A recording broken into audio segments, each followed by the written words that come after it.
हो जाती है। और कोई छोटी बच्ची तो हो नहीं तुम, जो खाना भी नहीं खाती हो कि दीदी आएगी तो ही खाऊंगी। हाँ हाँ, छोटी बच्ची ही समझ लो। और एक बात, जब आपको पता है कि मैं आपके बिना नहीं खाती हूँ, तो रोज रोज क्यों बोलती हो? अरे क्या है ये, दोनों बहनें कम माँ बेटी ज्यादा लगती हो। अरे दीदी की शादी हो जाएगी तब क्या करेगी बोल? जब होगी तब की तब देखेंगे। मैं तो दीदी के साथ ही रहूंगी हमेशा। दोनों की शादी ऐसे घर में कर देंगे जहाँ दो भाई हो। खैर, मामला आया गया हो जाता है। एक दिन सिमरन के पापा जब घर आते हैं। तुम लोगों के लिए अच्छी खबर है। वर्मा जी है ना मेरे दोस्त, उन्होंने सिमरन बेटी के लिए रिश्ता बताया है। बहुत अच्छा लड़का है, सिमरन को भी पसंद कर लिया है और कल वो लोग आ रहे हैं सिमरन को देखने अपने घर। सिद्धांत अपने माता पिता के साथ सिमरन को देखने आता है। उसे सिमरन अच्छी लगती है और शादी तय हो जाती है। सिद्धांत की माँ कहती है, अब तो हम लोग ले जाएंगे जल्द ही अपनी सिमरन को यहाँ से।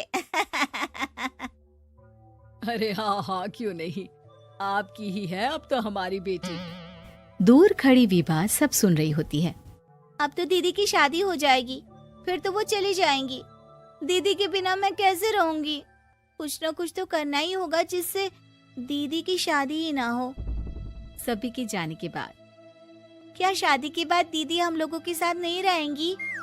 अरे नहीं तो फिर क्यों रहेगी, शादी हो जाएगी तो अपने घर चली जाएगी ना। तो मैं भी जाऊंगी उनके साथ, मेरा भी सामान पैक कर देना। अरे कैसे बात कर रही हो विभा, दीदी के ससुराल छोटी बहन नहीं जाती। हाँ, कभी कभी जाकर मिलाना और रोज फोन पर भी बात कर लेना, ठीक है? नहीं पापा, आप तो जानते हैं मैं दीदी के बिना खाना भी नहीं खाती, ना ही मुझे उनके बिना नींद आती है। सिमरन बहन की बात सुनकर इमोशनल हो जाती है। अगले दिन से विभा खाना खाना छोड़ देती है। लोगों के लाख समझाने के बाद भी विभा ना खाती है ना ही सोती है। अंत में हार मानकर सिमरन सिद्धांत से मिलती है। सिद्धांत, मेरे मम्मी पापा ने बचपन से ही विभा और मुझे साथ रखा। वो मुझसे बहुत जुड़ी है। मुझे उसकी टेंशन रहेगी शादी के बाद, क्योंकि वो मेरे बिना नहीं रह सकती है। अरे ये तो छोटी सी बात है, वो हम लोगों के साथ हमारे घर में रह सकती है। जब उसकी अकल आ जाएगी या वो समझ जाएगी कि तुम्हारा घर वो नहीं बल्कि ये है, तो हम उसे घर छोड़ आएंगे, ठीक है? सिमरन खुश हो जाती है क्योंकि वो यही चाहती थी। वो माँ पिता से बात कर लेती है। अरे कैसी बात कर रही हो सिमरन, भला बेटी के ससुराल में हम छोटी बहन को कैसे भेज दे? जमाना क्या कहेगा? अरे तो पागल हो गया है, मना कर दे। इस शादी में इन लोगों का तो ये चलता ही रहेगा। कभी बहन यहाँ आ रही है, कभी वो बहन के पास जा रही है। अरे शादी हो रही है, कोई मजाक थोड़ी ना हो रहा है ना बाबा ना। माँ कैसी बात कर रही हो? सिमरन से मैं जुड़ाव महसूस कर रहा हूँ और इतनी सी बात के लिए इतनी अच्छी लड़की को कैसे छोड़ सकता हूँ? सिद्धांत की भी जिद होती है कि वो सिर्फ सिमरन से ही शादी करेगा, और होता भी वैसा ही है। सिद्धांत और सिमरन की शादी हो जाती है और दहेज में आ जाती है विभा। शादी के बाद बुआ सास कहती है, अरे माँ ना, साली आधी घर वाली होती है, लेकिन ये क्या, तुम तो उसे घर ही ले आए। तभी चाची कहती है, सिद्धांत को तो हम लोगों ने सीधा समझा था, लेकिन सबसे तेज तो यही निकला। अरे देखो कैसे दहेज तो नहीं लिया, लेकिन साली पर कब्जा कर लिया। सिद्धांत ने इस और तो सोचा ही नहीं था, लोग उन लोगों के बारे में ऐसी भी बात करेंगे। वो वहाँ से चला जाता है और चुपचाप अपने कमरे में लेट जाता है। क्या हुआ सिद्धांत, तुम अचानक से परेशान हो गए, कोई बात है क्या? अरे नहीं, वो थक गया था ना, शादी की सारी तैयारी और रस्मों के बीच, सोच रहा हूँ थोड़ा आराम कर लूं। हाँ ठीक है, आप लेट जाइए, मैं विभा का बेड लगा देती हूँ जमीन पर। क्या वो यहाँ सोएगी?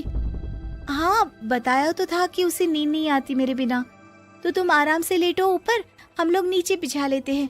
अरे नहीं, तुम दोनों आराम से लेटो ऊपर, मैं माँ पापा के रूम में जा रहा हूँ। सिद्धांत वहाँ से दूसरे कमरे में चला जाता है, जहाँ सिद्धांत के पिता उससे कहते हैं, क्या बात है बेटा, तू उस कमरे में क्यों नहीं सो रहा? बहू से लड़ाई हो गई है क्या शादी के पहले दिन ही? अब नहीं पापा, वो दोनों बहनों को बात करनी थी और मुझे नींद आ रही है तो मैं यहाँ सोने चला आया। अगले दिन सिद्धांत तैयार होकर ऑफिस जाता है।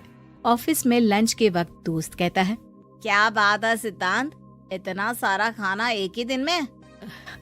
हाँ यार, वो सिमरन को खाना बनाने का शौक है तो उसी ने बनाया है। यार हम लोगों की तो सिर्फ एक ही बीवी है, इसकी तो दो है ना। सिद्धांत को गुस्सा आ जाता है। कैसी बात कर रहा है तू? अरे तू तो भाग्यशाली है जो बीवी के साथ साथ साली भी आ गई। अरे साली लोगों की तो आधी घरवाली होती है, तुझे तो पूरी की पूरी मिल गई। सिद्धांत का पारा अब 7वें आसमान में पहुंच जाता है। वो खड़ा होकर उस लड़के से लड़ने लगता है। हाँ, मेरी शादी में मेरी बीवी के साथ मेरी साली भी आई है, ये सच है, लेकिन सिर्फ कुछ समय के लिए, क्योंकि उसने सिमरन को बचपन से ही माँ की तरह देखा और यूं अचानक वो सिमरन से अलग नहीं रह सकती थी। इसलिए सोचो, अगर मेरी बीवी उसके लिए माँ का स्थान रखती है तो मेरा दर्जा क्या हुआ?